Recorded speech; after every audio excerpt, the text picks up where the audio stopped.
Last class में हमने समझा था मिनिमम वेजेस एक्ट की नेचर, पर्पस, ऑब्जेक्टिव। बेसिकली हमने उसकी इंट्रोडक्शन करी थी और कुछ इंपॉर्टेंट डेफिनेशन समझी थी।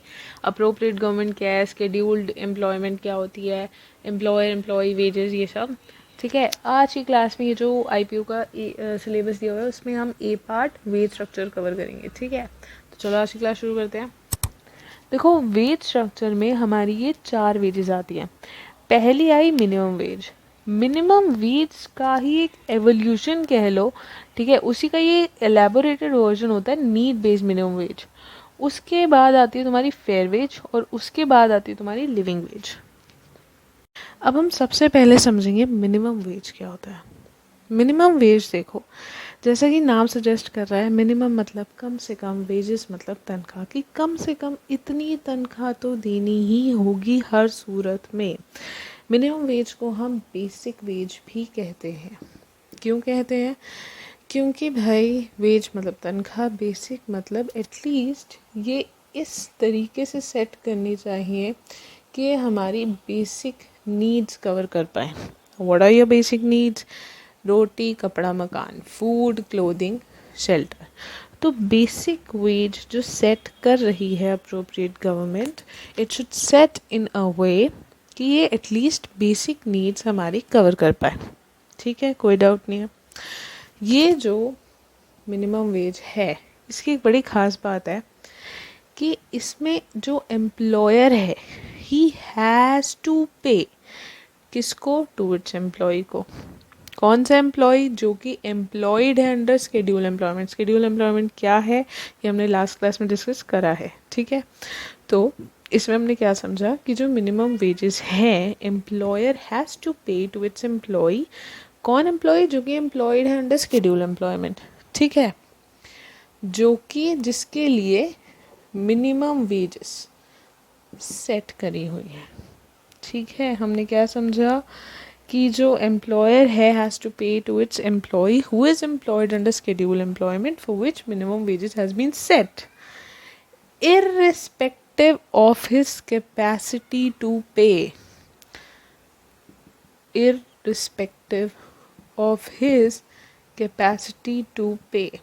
यानी कि तू पे कर सकता है या नहीं इससे फ़र्क नहीं पड़ेगा, तुझे देनी ही पड़ेगी अगर तूने एम्प्लॉय से काम लिया है तो। बात ख़त्म। ठीक है, नेक्स्ट आता है इसका एक केस लॉ। इसका जो केस लॉ है उसका नाम है कमानी metals and alloys versus workman. इसका नाम याद करने के लिए ऐसे कर लो, कमानी मतलब कम, आनी वो बोलते नहीं थे 5 रुपया 12 आना, आना पुराने टाइम की करेंसी, कम आनी, कम पैसे दिए जाते थे। अब आना जो पैसे हैं वो पहले मेटल्स, अलॉयज, प्रीशियस मेटल्स इनसे ही बनते थे। ठीक है, तो कमानी मेटल्स एंड अलॉयज ये लोग ना कम पैसे देते थे, किसको? वर्कमैन को। कोई लॉजिक नहीं है, बस नाम याद करने का तरीका है। ठीक है, इसे लिटरली दिल पे मत ले लेना। तो इस केस में ना क्या हुआ था कि मिनिमम वेजेस के प्रिंसिपल्स लेड डाउन किए थे। Now what were the principles? Principle ये कहता है, वही जो चीज़ मैंने यहाँ पे समझाई है कि एम्प्लॉय को, उसके एम्प्लॉयर को मिनिमम वेजेस देनी ही होंगी। कौन से एम्प्लॉय को? जो कि हायर्ड है अंडर शेड्यूल एम्प्लॉयमेंट। ठीक है, जिसके लिए मिनिमम वेजेस तय करी हुई है। ठीक है, and employer will pay irrespective of, मतलब इस चीज़ से फ़र्क नहीं पड़ेगा, फाइनेंशियल कंडीशन ऑफ एम्प्लॉय, मतलब एम्प्लॉय के पास पैसा है या नहीं उससे फ़र्क नहीं पड़ता, and profit of the firm, firm ने पैसे कितने कमाए नहीं कमाए इस चीज़ से भी फ़र्क नहीं पड़ता। तूने उससे काम लिया है ना भाई, तू अब उसको पैसे देगा ही देगा। ठीक है, और दूसरा प्रिंसिपल क्या आता है कि जो मिनिमम वेजेस जो दे रहा है एम्प्लॉय वो फेयर होनी चाहिए। ठीक है, तो हमने क्या समझा कि ये जो केस लॉ है कमानी metals and alloys versus workman, इसमें मिनिमम वेजेस के प्रिंसिपल्स लेड डाउन किए थे। इसमें कहा था कि एम्प्लॉय को उसके एम्प्लॉयर को मिनिमम वेजेस देनी ही पड़ेगी। कौन से एम्प्लॉय को? जो कि हायर्ड है under schedule employment for which minimum wages have been fixed irrespective of financial condition of the employer.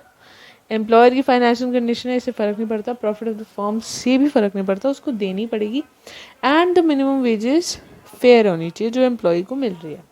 ठीक है, अभी मैंने आपको नोट्स प्रोवाइड कर दिए हैं। ये जो आपकी मिनिमम वेज है और ये जो केस लॉ है, ये हमने वही अभी जस्ट हमने बोर्ड पे समझा है। बस बच्चों को कई बार बोर्ड से नोट्स बनाने में दिक्कत होती है, तो मैंने आपको एग्जाम पॉइंट ऑफ व्यू से ऐसे भी नोट्स प्रोवाइड कर दिए हैं। ठीक है, अब नेक्स्ट समझो need based minimum wage. Need based minimum wage, जैसे मैंने क्लास की स्टार्टिंग में आपको समझाया था कि कुछ नहीं है बट एक मिनिमम वेज का एक इलेबोरेटेड कंसेप्ट है। ठीक है, अब हम समझते हैं इसको कैलकुलेट कैसे करते हैं। फर्स्ट देखो आ गया कि भाई जो एक स्टैंडर्ड वर्किंग क्लास फैमिली है उसको ऐसे लिया जाएगा कि कम से कम उसमें 3 कंजम्पशन यूनिट तो है ही। ठीक है ना, what is a standard working class family? जैसे गवर्नमेंट कभी भी कोई मिनिमम प्राइस फिक्स करती है, ठीक है, तो वो एक बेस प्राइस होता है। मतलब प्राइस अब उससे ऊपर हो सकता है लेकिन उससे नीचे किसी सूरत में नहीं होगा। ठीक है, तो एक बेस लेवल मान लिया जाता है। तो वैसे ही एक बेस फैमिली, क्लासिक एक स्टैंडर्ड फैमिली क्या ली जाएगी कि उसमें कम से कम 3 कंजम्पशन यूनिट तो है और उसमें उसकी विमेन और उसके बच्चों की इनकम डिसरिगार्ड कर जाएगी, यानी नहीं कंसिडर कर जाएगी। मतलब कि विमेन यानी उसकी बीवी, चिल्ड्रन यानी जो 14 साल से कम के बच्चे हैं, और एडोलेसेंट कौन हो गए? जो 14 साल से ऊपर है लेकिन 18 साल से कम है। ठीक है, 18 साल से ऊपर एडल्ट माना जाता है। तो उसके बच्चों, उसकी बीवी की इनकम डिसरिगार्ड कर जाएगी। अब ये डिसरिगार्ड, इसका मतलब क्या है कि मतलब ऐसा माना जाएगा कि एक पर्सन की फैमिली में कम से कम 3 कंजम्पशन, 3 खाने वाले लोग हैं, और ऐसा ट्रीट करा जाएगा कि उसके बीवी बच्चे कोई काम नहीं करते, उस बीवी बच्चों का खर्चा, उस बीवी बच्चों का बोझ उसे ही उठाना है। ठीक है, तो उस हिसाब से उसकी नीड बेस्ड मिनिमम वेज तय करी जानी चाहिए। ठीक है, फर्स्ट पॉइंट क्लियर है। नेक्स्ट आता है मिनिमम फूड रिक्वायरमेंट्स। अब भाई मिनिमम फूड रिक्वायरमेंट्स 2700 कैलोरीज पर अडल्ट, 2700 कैलोरीज पर अडल्ट होनी चाहिए। क्लोथिंग रिक्वायरमेंट जो होगी वो होगी 18 यार्ड्स पर एनम। नेक्स्ट आ गया तुम्हारा हाउसिंग। हाउसिंग जो है कि भाई अब वो अपना घर नहीं अफोर्ड कर सकता तो उसको रेंट देना पड़ेगा, तो उसका रेंट जो है वो उसकी रेंट पे करने की कैपेसिटी हो तो वो कैपेसिटी इंक्लूड करनी चाहिए उसकी नीड बेस्ड मिनिमम वेज में। ठीक है, उसके बाद क्या आ गया? Fuel, lighting and other miscellaneous expenses. मतलब कि जैसे फ्यूल, अब वो तुमने कह दिया ठीक है भाई रोटी कपड़ा मकान, लेकिन रोटी बनाते हुए उसको फ्यूल चाहिए। ठीक है, अब वो घर में रहेगा, लाइट पंखा कुछ तो जलाएगा, उसको बिजली चाहिए, और भी जो अदर मिसलेनियस इधर उधर के खर्चे होते हैं, तो वो सारी चीज़ें इंक्लूड करनी चाहिए while calculating need based minimum wage. देखो मैंने क्यों कहा था कि भाई ये जो नीड बेस्ड मिनिमम वेज है ये तुम्हारी मिनिमम वेज जैसी है, कि भाई इसमें क्या है, रोटी कपड़ा मकान के बारे में तो है, बस 1-2 चीज़ें इधर उधर फालतू पॉइंट ऐड कर दिए हैं। चीज़ें वही है, बस उसका हल्का सा इलेबोरेटेड वर्जन है। ठीक है, ज़्यादा डिफरेंस नहीं है। अब देखो हमने वेज स्ट्रक्चर में हमारा मिनिमम वेज कवर हो गया, नीड बेस्ड कवर हो गया, अब ये दोनों बचे हैं।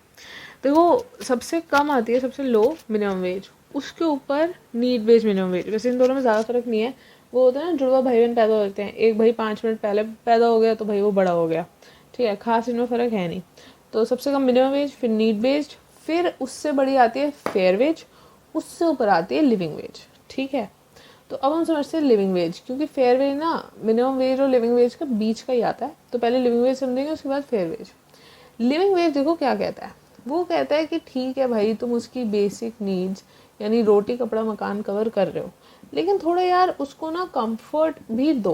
कंफर्ट इन द सेंस, मतलब यार अगर एक पर्सन सिर्फ हमेशा बेयर मिनिमली कमाता रहेगा, यानी सिर्फ उसकी उससे बेसिक नीड्स ही कवर होंगी, तो उसके दिमाग में ना हमेशा एक टेंशन रहेगी कि यार कहीं मेरे घर में कोई बीमार पड़ गया, ठीक है, या मैं खुद ही बीमार पड़ गया, मैं छुट्टी कैसे अफोर्ड कर पाऊंगा, मैं बीमारी में जो एक्स्ट्रा खर्चा आता है वो कैसे ही निकाल पाऊंगा। ठीक है, तो हमेशा वो एक बेयर मिनिमम अगर वो कमाता रहेगा तो उसके दिमाग में ना हमेशा एक टेंशन है कि एक पीस ऑफ माइंड नहीं रहेगा। तो ये कहता है कि उसको एक पीस ऑफ माइंड देने के लिए, थोड़ा उसको कंफर्ट लेवल देने के लिए लिविंग वेजेस में, कि भाई बेसिक नीड्स तो देनी चाहिए, थोड़ा ये कंफर्ट भी देना चाहिए। अब कंफर्ट में तुम्हारा क्या आ गया कि भाई जो एजुकेशन है, बच्चों की जो पढ़ाई में खर्चा है, ठीक है, वो हो गया, हेल्थ हो गई, कि भाई कभी बीमारी आ गई खुद की या परिवार वाले किसी की, ठीक है, तो वो अफोर्ड कर पाए। फिर फ्यूचर सेविंग्स, अब हमारे इंडियन परिवार की फेवरेट चीज़ क्या है, FD, ठीक है, तो वो फ्यूचर सेविंग्स ही तो है कि भाई फ्यूचर में कभी कोई कंटीजेंसी आ गई, कभी कुछ हालात बुरे हो गए, तो भाई फ्यूचर के लिए उसके पास कुछ सेविंग्स करने के लिए, ठीक है, या ओल्ड एज बेनिफिट्स बुढ़ापे के लिए, कि भाई अभी तुम तंगी में जी लो, बुढ़ापे में तुम्हारे काम ही आएंगे, FD कर लो, ठीक है, वही चीज़ है कि भाई ओल्ड एज बेनिफिट्स वगैरह, तो उसको इतना कंफर्ट देना चाहिए कि बेसिक नीड्स ठीक है, रोटी कपड़ा मकान, पर ये भी कुछ इसको डिसेंट, एक मतलब एक पर्सन थोड़ा लाइफ जीने वाली हालात में हो, तो वो चीज़ें उसकी इंक्लूड करनी चाहिए। अब हम समझते हैं फेयर वेज क्या होता है। फेयर वेज जैसे मैंने बताया कि मिनिमम वेज और लिविंग वेज के बीच में बढ़ता है, यानी मिनिमम वेज से ज़्यादा होता है और लिविंग वेज से कम होता है, ठीक है। नेक्स्ट कि भाई ये अप्रोप्रिएट गवर्नमेंट डिसाइड करती है। नेक्स्ट इसमें आता है कि ये जो फेयर वेज होती है ना, ये वेरिएबल होती है। अब वेरिएबल क्यों होती है, क्योंकि ये ना दो चीज़ों पर डिपेंडेंट होती है। फर्स्ट आ गया तुम्हारी कॉस्ट ऑफ लिविंग और दूसरा आ गया इंडस्ट्रीज कैपेसिटी टू पे, ठीक है। अब फर्स्ट पॉइंट समझते हैं कॉस्ट ऑफ लिविंग क्या है।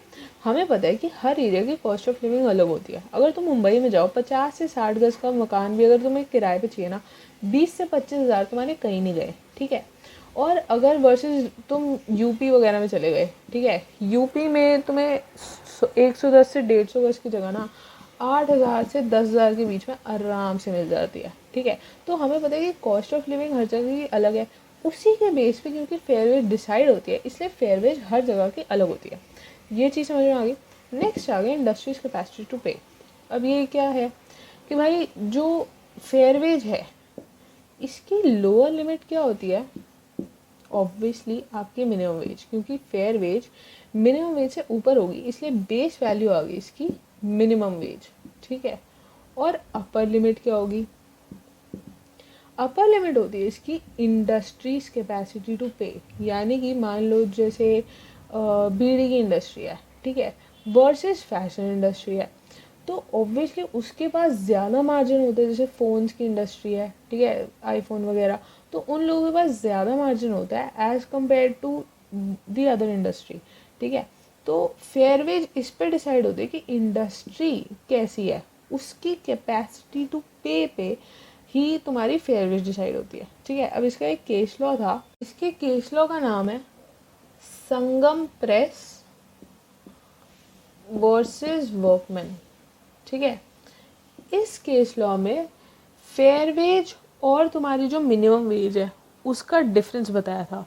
उसमें कहा था फर्स्ट कि भाई जो तुम्हारी मिनिमम वेज है वो एम्प्लॉयर को देनी ही पड़ेगी हर सूरत में, मतलब उसके भाई irrespective of his capacity to pay, तेरे पास पैसे है या नहीं है इससे फ़र्क नहीं पड़ता, तूने उससे काम लिया है ना, तुझे उसको पैसे देने ही पड़ेंगे, ठीक है।